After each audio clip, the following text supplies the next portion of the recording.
8월 20일 3분 당전 시황입니다. 미증시가 단기적인 조정에 들어갔습니다.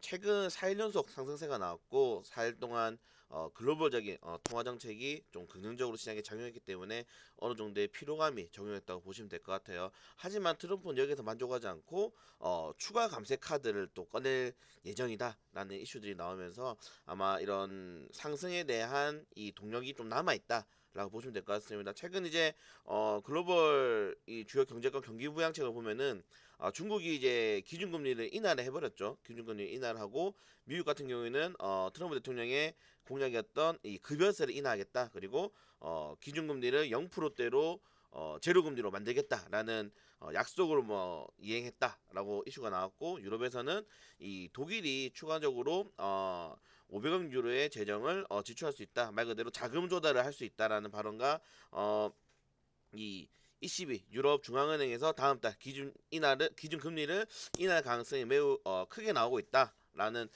강한 뉴스들이 나오면서 글로벌적인 통화 정책이 조금 기준금리를 낮추고 좀 이 경기 부양책을 펼치는 이런 이슈들이 재료들이 계속 남아있기 때문에 추가적으로 이슈들에 대한 그리고 해외 글로벌 증시에 대한 상승 동력이 아직 남아있다라고 보시면 될 것 같습니다. 하지만 그에 따라 반대로 이번에 모건 스탠리에서 미국 증시가 향후 마이너스 8% 정도 추가 하락을 할 수 있다. 지금 트럼프 풋, 연준 풋 이렇게 지정을 했는데 이게 뭐냐면은 증시가 떨어질 때마다 트럼프랑 연준이 나와서 금리 인하로 이걸 막고 있다. 하지만은 어느 정도의 이런 효력이 다해서 결국에는 미국 증시의 하락이 나올 것이고 이런 10년물 국채 금리가 지속적으로 하락하는 것을 막을 수 없을 것이다. 라면서 이런 전망에 대해서 좀 안 좋게 발언을 했습니다. 보통 이렇게 뭐 모건 스탠리라든가 미국 금융권에 대해서 보고서가 나오면 어느 정도 시장이 흔들리는데 거기에 따라서 좀 같은 하락이 나왔다고 생각하셔도 좋을 것 같아요.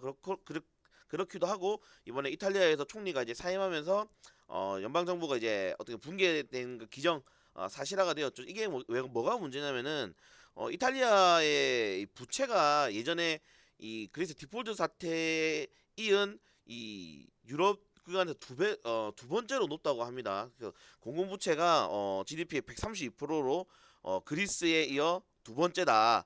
이미 일단 그리스는 어떻게 보면 최대 이제 이 유럽에 대한 부채를 가지고 있고 그 다음이기 때문에 그리스 사태를 한 번 더 재현하지 않을까 이탈리아 사태가 이런 식의 걱정을 하고 있는데 아마 추가적으로 어떠한 정부가 들어오는지 거기에 따라 좀 친 경제적인 정부가 들어올 건지 아니면 또 포퓰리즘 정책을 가진 정부가 들어올 건지 여기에 따라서 유럽 이 증시에 대한 방향성이 좀 나올 것 같으니까 이 점 좀 꾸준히 체크해 보시는 게 좋을 것 같습니다. 자 그리고 부산에서 수소차 관련해서 이제 2차 이 사업 이제 2차 이제 신청분이죠. 수소차 신청을 받으면은 거기에 따라서 이 지원금을 준다고 해요. 지금 이 지원금에 대한 이 1차적인 마무리가 되었고 그래서 1, 2분기 때 수소차에 대한 발주가 굉장히 크게 많이 나왔죠. 그렇기 때문에 올해까지 550대를 추가로 받고 2020년까지는 4,500대를 부산에서 추가로 보급을 하겠다. 그리고 한 대당 3,450만 원의 보조금을 지원하겠다라고 부산시에서 지금 어떻게 보면은 수소 생활에 대한 그리고 수소차에 대한 좀 공약을 좀 펼치고 있지 않나라고 생각이 되면서 부산에서 이런 식으로 진행이 된다면 결국에는 나는 광역시로 확대될 가능성이 크기 때문에 수소 관련 테마주들의 꾸준한 상승 말 그대로 수소 경제화 수소 활성화는 문재인 대통령의 공약이기 때문에 대선 공약이기 때문에 이러한 공약에 따라서 공약주들이 또다시 한번 반등을 노릴 수 있다라고 보시면 될 것 같고 이번에 또 비건 미 국무부 대북투표 대표가 들어와서 회의를 하는데 일단은 여기에 원래는 이제 이 판문점 가서 회의를 할 수도 있다라는 이슈가 나는데 아직은 거기에 따라서는 이 청와대라든가 좀 밝히고 있잖아요. 이런 루트에 관해서는 그래서 실질적으로 북한에 대한 담당자를 만날 것이냐 아니면 실무적인 협상을 할 것이냐에 따라서 남북 경협조에 대한 좀 추가적인 긍정적인 호재가 나올 수 있으니까 남북 경협조가 지금 자리가 계속 강조드리지만 괜찮습니다. 그래서 남북 경협조를 추가로 좀 지켜보시는 게 좋을 것 같아요. 최근에 그렇게 미사일을 쐈는데도 불구하고 어느 정도 자리를 지켜주고 있고 급락이 나오지 않았기 때문에 남북 경협조 뭐 개성공단이라든가 금강산 관광 이두 테마주는 굉장히 나쁘지 않고 좀 장기성을 바라볼 수 있지 않나라고 생각이 됩니다. 자, 어제 이제 장 막판쯤에 이제 탄소섬유 관련 업종들이 급등을 했는데 문재인 대통령이 탄소섬유 집중 사업을 육성하겠다. 그리고 이런 탄소섬유 사업을 통해서 뭐 로봇 관련 테마주라든가 뭐 공장 자동화 이런 것들도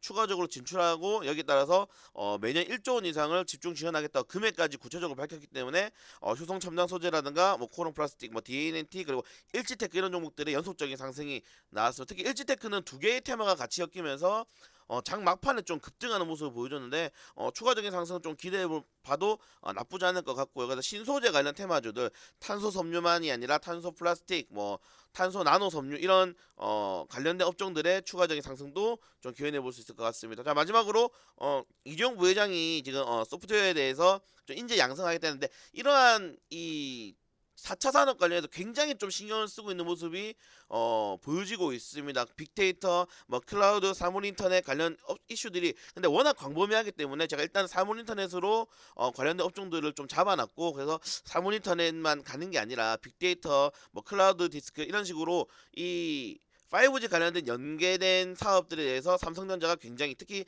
이재용 부회장이 집중적으로 투자를 많이 하고 있다.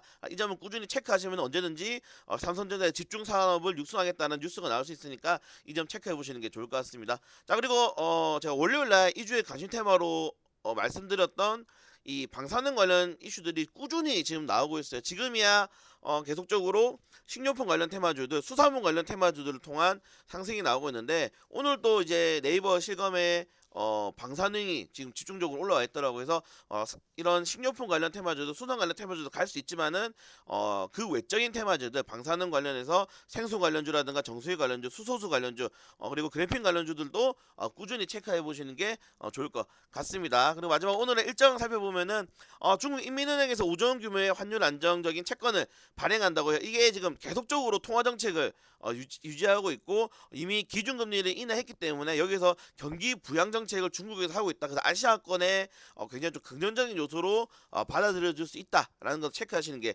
좋을 것 같습니다. 네, 지금 굉장히 긍정적인 이슈들이 좀 시장에서 많이 나오고 있고 어제 코스닥이 600포인트를 탈환하면서 오늘 코스피가 추가적인 상승이 나온다면 2000포인트 탈환도 눈앞에 앞두고 있죠. 그래서 외국인들이 들어온 종목들, 외국인들이 저가에 집중적으로 매수하는 종목들 위주로 포트 구성하는 것도 나쁘지 않은 방법이기 때문에 추가적으로 오늘은 외국인들의 투자 매수 주체를 통한 포트폴리오 구성을 진행해 보도록 하겠습니다. 네, 오늘 하루도 힘내시고 추가적으로 여러분 좋은 정보도 있도록 최선을 다하도록 하겠습니다.